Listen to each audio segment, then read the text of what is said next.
પૂર્ણ પોલીસ સ્ટેશનના ચેઇન સ્નેચિંગના ગુનામાં છેલ્લા 8 વર્ષથી નાસ્તા ફરતા આરોપીને પકડી પાડતી ઝોન 1 એલસીબી શાખા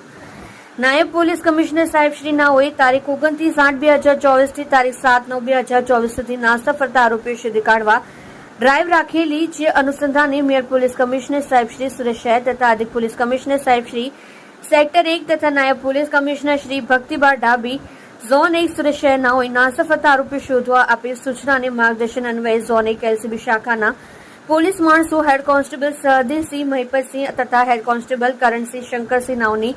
સંયુક્ત બાતમી આધારે આરોપી નામે અનિલ લાલાભાઈ રાઠોડ, ઉંમર વર્ષ 27, ધંધો બેકાર, રહેઠાણ 165, કલ્પના સોસાયટી, કૈલાશનગર સોસાયટીની સામે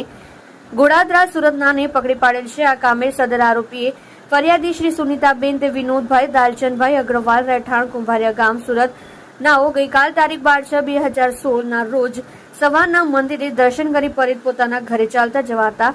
ત્યારે સદર આરોપી અનિલ લાલાભાઈ રાઠોડ તથા તેની સાથેના સહ આરોપી શંકર ધીરુભાઈ પટેલ બંને નાઓ